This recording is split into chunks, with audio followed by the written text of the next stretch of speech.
इलाका पूरा कब्रिस्तान है पूरा। अभी तो पूरी आबादी हो गई है। ये भी एक घर है और इस घर के सामने अगर आप देखें तो ये एक कब्र बनी हुई है और ये भी एक कब्र है। प्लाजा है, ये अभी नया बनना है, इसमें निकली थी कब्र। अच्छा, हड्डियाँ हैं बाकी? हाँ, नहीं हड्डी नहीं, पूरी बॉडी निकली थी। अच्छा, बिल्कुल जैसे अभी दफनाया। गलियों से गुजरते लेडीज ये वो हमारी, हमें किसी बात का डर वर कुछ भी नहीं।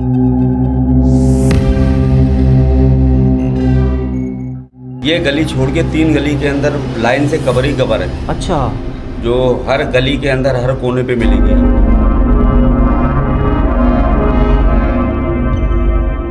आज हम आपको हैदराबाद के शहर में मौजूद एक ऐसा गुंजान, आबाद और मशहूर इलाका दिखाने जा रहे हैं जिसके बारे में ये जानकर शायद आप लोगों को हैरानी भी हो कि ये इलाका हैदराबाद की तारीख के एक बड़े और तारीखी कब्रिस्तान को मिस्मार करने के बाद आबाद किया गया था। वो कब्रिस्तान जिसे शहीदों का मकाम या सिंधी में शहीदों जो मकाम कहा जाता था, मियाँ गुलाम शाह कलहोड़ों के दौर से इस्तेमाल में था और पाकिस्तान बनने के बाद तक वो ये कब्रिस्तान इस्तेमाल में रहा। लेकिन सदर अयूब खान के दौर में इस कब्रिस्तान को मिस्मार कर दिया गया। इस तारीखी कब्रिस्तान की कुछ बाकियात और कुछ कदीम कब्रें आज भी यहाँ बने हुए घरों के दरमियान मौजूद हैं, जिसे आज की वीडियो में हम आपको दिखाने जा रहे हैं। ये दादन शाह रोड है और ये कदीम इमारत जामिया अरेबिया स्कूल, और इस स्कूल की इमारत के बाद शुरू होता है हैदराबाद का एक गुंजान इलाका दादन शाह। और यही वो इलाका है जो पहले कभी कब्रिस्तान हुआ करता था और जहां हैरान कुन तौर पर आज भी घरों के दरवाज़ों के आगे कब्रें बनी हुई हैं। जैसा कि मैंने आप लोगों को बताया, यहाँ पर अब भी घरों के दरमियान कब्रें मौजूद हैं और ये वही तारीखी कब्रें हैं जो कुछ बच गई थी जब इस कब्रिस्तान को मिस्मार किया जा रहा था।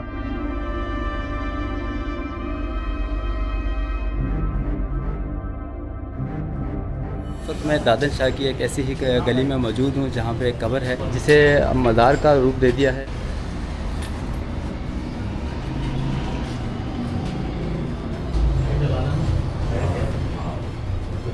ये है ही कदमी अच्छा। कब्रिस्तान है भाईजान। जितनी आबादी बढ़ती गई है बढ़ता गया। ये गली छोड़ के 3 गली के अंदर लाइन से कब्र ही कब्र है, जो हर गली के अंदर हर कोने पे मिलेगी आपको। जो करबला के साथ बनी हुई है गली, उसके पीछे गली बनी हुई है, उससे आगे गलियाँ तमामों में कब्र है। लेकिन इस गली के अंदर कोई कब्र नहीं है, एक ही मज़ार है बस।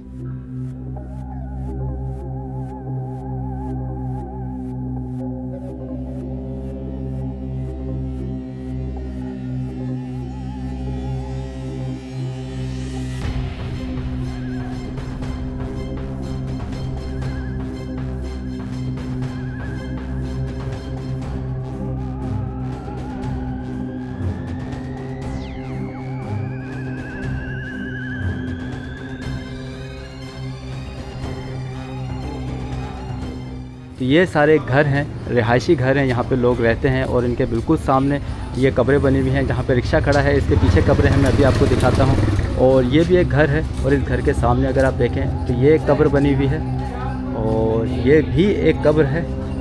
इसके अलावा पीछे जो कमरा बना हुआ है उसके अंदर भी एक कब्र मौजूद है और एक कब्र ये बनी हुई है। और इस कमरे के अंदर भी मुझे बताया जा रहा है कि एक कब्र है। तो ये जो कमरा है इसके अंदर भी कब्रें हैं। इसके अंदर 2 कब्रें हैं जो मुझे बताया गया कि एक बाप और बेटे की कब्र है। मुझे नहीं मालूम ये इन्फॉर्मेशन, ये मालूमात कहाँ तक दुरुस्त है, लेकिन मुझे ऐसा बताया गया। और एक कब्र यहाँ पर ये बनी हुई है और ये भी एक कब्र है। इस कमरा, ये जो छोटा सा कमरा है, इसके अंदर भी एक कब्र है। मैं आपको यहाँ से छत टूटी हुई है तो मैं यहाँ से आपको अंदर दिखाता हूँ। हालांकि यहाँ पे काफ़ी कचरा फेंका गया है, लेकिन कब्र जो है तुरबत मुझे नज़र आ रही है। सामने एक कब्र है और एक ये भी कब्र है जिसके ऊपर नेम प्लेट भी गालबन लगी हुई होगी। लेकिन इस नेम प्लेट पर जो हरूफ लिखे हुए थे वो अब मिट चुके हैं, इसलिए पढ़ाई में कुछ नहीं आ रहा, कुछ दिखाई नहीं दे रहा। लेकिन ये बात ज़रूर कंफर्म है, ये बात ज़रूर तय है कि यहाँ पर भी एक कब्र है जिसके ऊपर अभी कचरा वगैरह फेंका गया है, जिसकी वजह से हम उसको ठीक तरह से देख नहीं पा रहे। लेकिन वो जो इसके बिल्कुल सामने कब्र है वो बिल्कुल क्लियर है, वो देखी जा सकती है। ये दादन शाह की एक गली नहीं है, यहाँ पर और भी काफ़ी ऐसी गलियाँ हैं जहाँ पे इसी तरह घरों के आगे कब्रें बनी हुई हैं। मुझे नहीं मालूम लोग इस तरह कब्रों के आगे किस तरह रहते हैं, क्या उनको खौफ नहीं आता, क्योंकि अमूमन लोग जो है रात के टाइम खुसूसी तौर पे कब्रिस्तान से गुजरते हुए डरते हैं, खौफ उन्हें महसूस होता है। लेकिन यहाँ पर तो घरों के आगे बिल्कुल कब्रें बनी हुई हैं।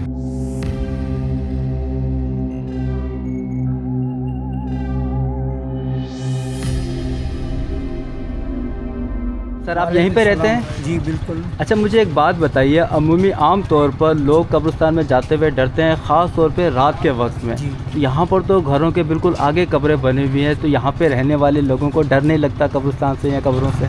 नहीं लगता। हमारे छोटे छोटे बच्चे रात को 1-2 बजे अंधेरे, लाइट नहीं होती है, कुछ भी नहीं होता है, तो अभी घूमते रहते हैं, कोई डर नहीं है, कोई खौफ नहीं है। कभी कुछ अजीब महसूस नहीं हुआ यहाँ पे? नहीं जी, क्योंकि घरों के आगे कब्रें बनी हुई हैं। बल्कि दादन शाह जो है, इसका पुराना नाम था शहीदों का कब्रिस्तान। तकरीबन जितने भी घर हैं, कोई 19-20 बचा होगा तो होगा, घर ज़्यादातर लोग जो हैं वो बैठे हैं, गलियों से गुजरते, लेडीज़ ये वो, हमें किसी बात का डर वर कुछ भी नहीं। हमारे छोटे छोटे मासूम बच्चे 3-3, 4-4 साल के भी जो है ना, वो भी इधर सही।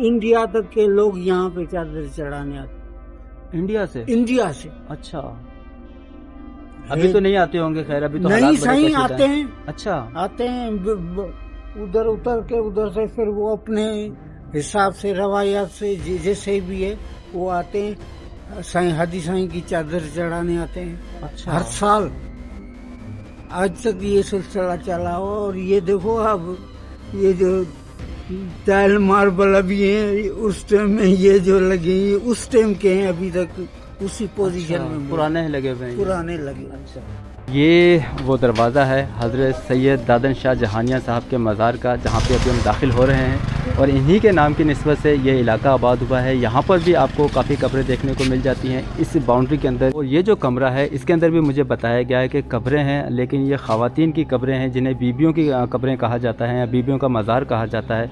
और यहाँ पर मर्द हजरात का दाखिला जो है वो ममनू है। ये जो दीवार है, इसके दूसरी जानिब भी कुछ तुरबतें हैं जो कि बताया जाता है ख़वातीन की हैं, बीबियों की हैं, तो उनको भी हम रिकॉर्ड नहीं कर सकेंगे। और बिल्कुल ठीक उनके बराबर में ये जो 2 कब्रें हैं, ये वो तारीख़ी कब्रें हैं, आज जिनकी बनावट से भी आपको अंदाज़ा हो जाएगा कि ये कदीम कब्रें हैं, जिनके ऊपर पीले पत्थर इस्तेमाल किया गया है और इनके ऊपर अरबी में कुछ आयातें लिखी हुई हैं। सैयद दादन शाह के मज़ार के अहाते में जो कदीम कब्रें मैंने आपको दिखाई हैं, इनके कब्रों के ऊपर नाम भी लिखे हुए हैं, लेकिन वो लिखाई कुछ इस तरह की है कि मैं बिल्कुल वाज़ेह तौर पे उसको पढ़ नहीं पा रहा हूँ। लेकिन खुशकिस्मती से जो सने वफ़ात है वो इस कब्र के ऊपर दर्ज है, और वो है 1338 हिजरी। अगर हम इसे इंग्लिश कैलेंडर में देखें तो ये बनता है सन 1919 या फिर 1920। तकरीबन 105 साल ये कब्रें हैं यहाँ पर। तो ये यहाँ पे नाम लिखा हुआ है उस शख्स का, उस हस्ती का जिनकी ये कब्र है, लेकिन वो नाम मोहम्मद सादिक है, बाकी आगे मैं नहीं पढ़ पा रहा हूँ। और ये तारीख़ वफ़ात 1338 हिजरी लिखा हुआ है, जो कि मैंने आपको बताया इंग्लिश कैलेंडर में 1919 बनता है। इस हिसाब से इन कब्रों को यहाँ पर बने हुए तकरीबन 105 साल का अरसा बीत चुका है। ठीक इसी तरह जो दूसरी कब्र है, इसके एक तरफ भी नाम दर्ज है, लेकिन वो भी पढ़ने में नहीं आ रहा। और ये कब्र चूँकि मिट्टी से कुछ दब भी चुकी है, तो जो तारीख़ वफ़ात है वो भी दिखाई नहीं दे रहा। ये तारीख़ी कब्रें आपको दिखाने के बाद अब मैं उस जगह जा रहा हूँ जहाँ हज़रत सैयद दादन शाह जहानिया साहब का मज़ार है, वो आपको दिखाते हैं। और फिर आपको दादन शाह की दूसरी गलियों में ले चलेंगे, जहाँ पर मज़ीद कुछ बाक़ियात मौजूद हैं उस कब्रिस्तान की जिसे मिस्मार कर दिया गया था। तो इस अहाते में 6 कब्रें हैं, और इन 6 कब्रों में से बिल्कुल जो लास्ट वाली कब्र है, यहाँ जो पहली कब्र है, अब वो हज़रत सैयद दादन शाह साहब की कब्र है। बिल्कुल सर, ऐसा ही है? जी जी। अच्छा, ये दादन शाह साहब की कब्र है ये।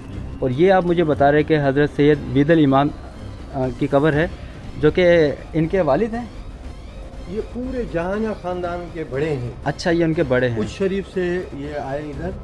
ये पूरे जहानिया ख़ानदान का जो बड़ा है, मौजूद ये सिंध में 3 गांव हैं हमारे, जहानिया, कि साईं उनका बड़ा हमारा समझो ये इसका सब औलाद हैं हम सब। साईं ने दादन शाह बादशाह ने अरबों खरबों की पिरापट्टियाँ अल्लाह के राह में बांट दी, और जो ये हमारे बड़ों से लेके हम माल मिलके से मोहब्बत नहीं करते हैं। हम लोग भी ऐसे ही हैं, अल्लाह पाक ने सब कुछ दिया हुआ गंज है, मगर साईं छत डालने में नहीं देता, बोलता है बाबा ये बस ऐसे ही रहे। कोशिश करते हैं बहुत बनाने के लिए, तुम्हारे सामने ये कश पड़ी हुई है सामने, और जितनी भी मेहनत की है कोशिश की है ऊपर बनाने के लिए, साईं बोलता है ऐसा सादा रंग सही है, कहीं थोड़ा मार देता है हर काम को, बोलता है सादगी सही है, आप सादे रहो और सादे रहो, और बड़ों से लेके जैसा सिलसिला है सादगी में गुजारो।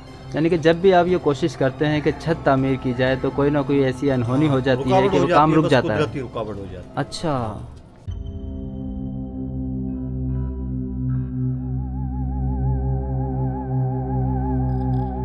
ये दादन शाह की दरगाह को रिकॉर्ड करने के बाद अब मैं बिल्कुल मज़ार के पीछे वाली गली में मौजूद हूँ। ये भी दादन शाह का ही इलाका है, और इस गली के अंदर भी कुछ घर ऐसे हैं जिन घरों के आगे कब्रें बनी हुई हैं। ये सामने आपको अल रहीम शॉपिंग सेंटर की इमारत नज़र आ रही होगी, और अल रहीम शॉपिंग सेंटर के ही नीचे जो हाजियानी हॉस्पिटल है, बिल्कुल उसके सामने वाली गली में मौजूद हूँ। और ये सलाउद्दीन चौक के नाम से ये इलाका जाना जाता है तो दादन शाह का ही इलाका, लेकिन ये चौक जो है इसे सलाउद्दीन चौक पुकारा जाता है। यहाँ पे एक अलम भी नस्ब है, और ठीक इसी अलम के बिल्कुल पीछे यहाँ पे भी 2 कब्रें मौजूद हैं। पीछे जो है ये आपको सारे घर नज़र आ रहे हैं, ये घर है और बिल्कुल ये भी घर है, और इन्हीं घरों के आगे ये 2 कब्रें हैं।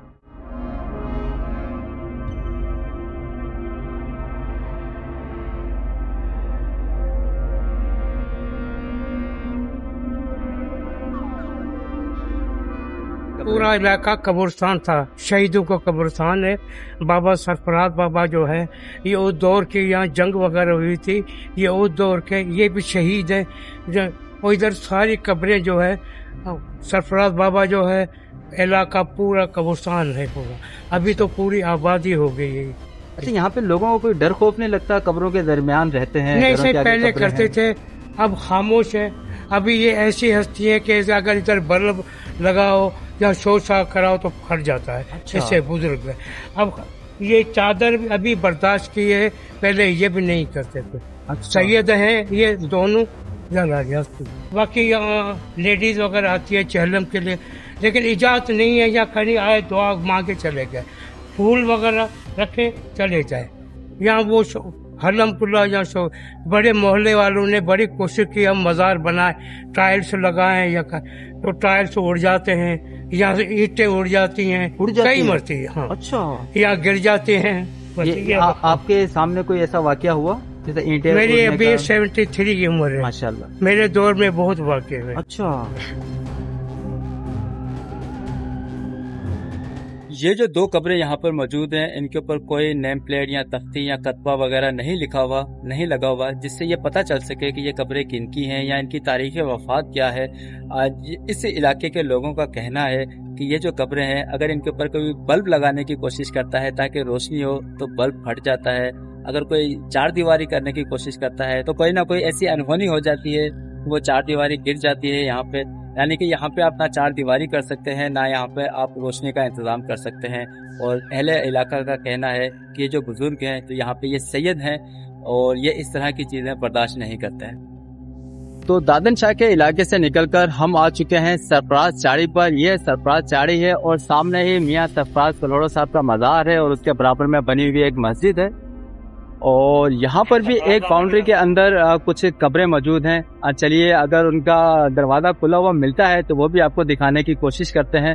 ये इलाका दादन शाह कॉलोनी में ही आता है, जबकि रोड के दूसरी जानिब सरफराज कॉलोनी है। लेकिन अनफॉर्चुनेटली यहाँ दरवाजे पर ताला लगा हुआ है, तो मैं अंदर जाकर आपको ये कब्रें नहीं दिखा सकूंगा। सिर्फ बाहर से मैं आपको यहाँ के मनाजिर दिखा रहा हूँ। ये देखिए आप, अंदर काफी सारी कब्रें हैं, और कुछ कब्रों के ऊपर कतबा भी लगा हुआ है, लेकिन अंदर हम जा नहीं सकते, और इतनी दूर से जो लिखा हुआ है वो पढ़ने में आ नहीं रहा।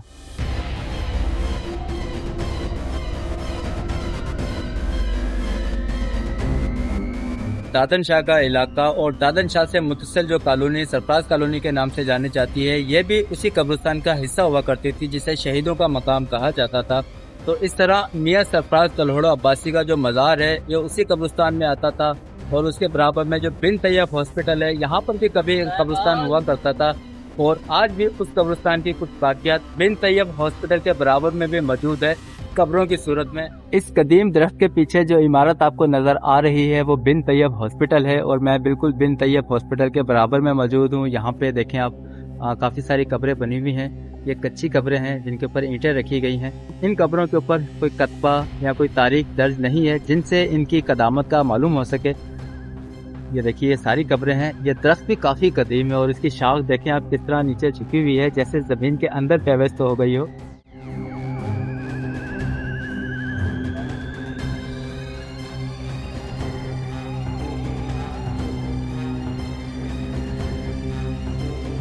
बहुत बड़ी हस्ती है लेकिन इनकी लोग वागों ने कदर नहीं कर रहे थे। बहुत बड़ी हस्ती है। अच्छा, उनके करिश्मे मैंने देखे हैं और इनको कोई कहता है कि ये पर्दा कर गए, लेकिन ये शहीद है। ये सारे मौजूद है। अल्लाह ताला कलाम में पाक में फरमा रहा है कि शहीद मौजूद है, जिंदा है। अच्छा, जिस तरह दादन शाह कॉलोनी में घरों के आगे कब्रें बनी हुई हैं और कुछ मुझे मालूम हुआ है कि कब्रें घरों के अंदर भी हैं, लोगों ने बाउंड्री कर ली, उसको घर बना लिया, इस तरह सरफराज कॉलोनी में भी कुछ कब्रें बनी हुई हैं घरों के बनी आगे? हुई थी, लेकिन जैसे दौर तब्दील हुआ, नस्ल तब्दील हुई ना, तो उन्होंने तोड़ के जो है ना प्लाजा बना दिया, उस कब्र को नीचे भी डाल दिया। अच्छा, यानी कब्जा ये कर सारा लिया। कब्रिस्तान पे आबादी है, जितनी भी है ना सरफराज कॉलोनी, ये सारी कब्रिस्तान पे, दादन शाह सारा कब्रिस्तान पे है। अच्छा, कभी कोई मकान बनाते हुए हम खुदाई करते हैं, बुनियादें कब्र खोदते हैं, निकली थी, कभी ये कब्रें निकली? पीछे प्लाजा है, ये अभी नया बनना है, इसमें निकली थी कब्र। अच्छा, हड्डियां हैं, बाकियात नहीं नहीं, हड्डी नहीं, पूरी पक्की कब्र बॉडी थी। बॉडी निकली थी, अच्छा बिल्कुल जैसे अभी दफनाया। अच्छा, मैंने अपने आंखों से देखी। ये सामने मियाँ सरफराज कुल्हड़ो अब्बासी साहब का मज़ार है, जिसे मैं एक दफ़ा पहले भी रिकॉर्ड कर चुका हूँ और इसी मज़ार के अहाते में आपको कुछ कदीम कब्रें आज भी देखने को मिल जाती हैं। जैसी कब्र हमने दादन शाह के इलाके में रिकॉर्ड की थी, जो 2 कब्रें हैं जिनके ऊपर 1919 का सन जो है लिखा हुआ था, उसी तरह की कब्र यहाँ पर भी मौजूद है और आगे भी उसी तरह की कुछ कब्रें बनी हुई हैं।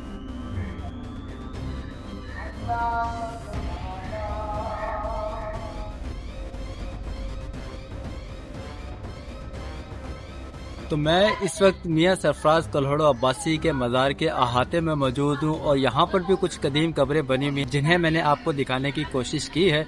तो दादन शाह से लेकर सरफराज कॉलोनी तक का ये तमाम इलाका कभी कब्रिस्तान हुआ करता था और जिसकी बाकियात आज भी दरवाज़ों के आगे, घरों के आगे मौजूद हैं, जिन्हें हमने रिकॉर्ड किया है। और कुछ लोगों का यह भी कहना है कि ये कब्रिस्तान दादन शाह से लेके पठान कॉलोनी तक फैला हुआ था और ये इतना वसी और अरीज कब्रिस्तान हुआ करता था कि लोग यहाँ से जाते हुए डरा करते थे। तो नाज़रीन, ये थी आज की हमारी वीडियो, जिसमें हमने आपको कुछ हैरत अंगेज मनाजर दिखाए, कुछ घरों के आगे कब्रें बनी हुई दिखाई और यहाँ कुछ लोगों से भी हमने बात करने की कोशिश की।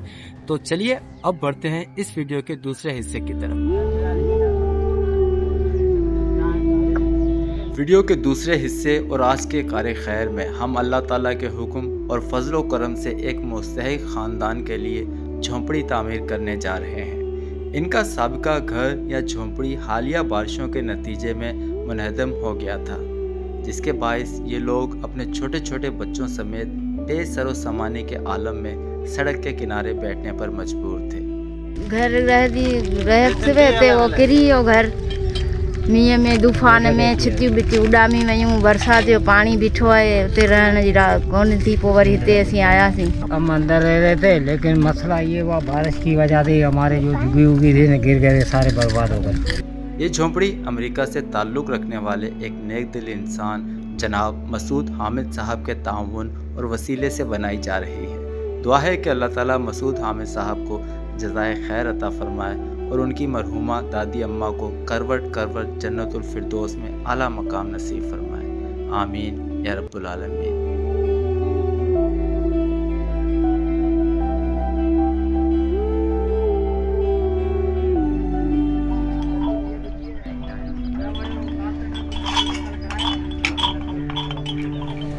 अल्लाह आपको और आपके भाई वालों को जिन्होंने ये हमारी मदद की है, उनकी और काजी साहब की सबकी मेहरबानी। जो हमारे गरीबों को छत नहीं थी, बच्चे धूप में बैठे हुए थे, रोड की सूरत धूप में सारा दिन सूरत हाल हमारी ख़राब थी। ये आप लोगों की मेहरबानी है जो आके देखा और हमारों को ये छत दी। झोपड़ा बना के दिया। अल्लाह का शुक्र, अभी ज़बरदस्त लग रहा है। हमारे बच्चे भी सुकून में, हम भी सुकून में, और दुआएं करते हैं आपको चाहने वाले को, जिन जिन लोगों ने हमारी ये मदद की है उनके लिए, हम सबके लिए अल्लाह करेगा मदीने जाएंगे और अल्लाह करेगा खुश रहेंगे। खुशी महसूस हो रही है। असां में पहुच कान हुई एतिरी जेको असीं छित बनाए सघूं हमारी औकात नहीं हुई। असांजी एॾी औकात कान हुई। अॼु असांखे ख़ुशी थी आहे त अॼु असांजी छित लॻी आहे। अॼु असांजा बच्चा वेही सुकून कंदा, तव्हांखे दुआऊं ॾींदा, जीअं असांखे ॾिनी आहे मदद कई आहे असांखे, उन्हनि जे बच्चनि खे दुआ कंदा, तोखे कंदा।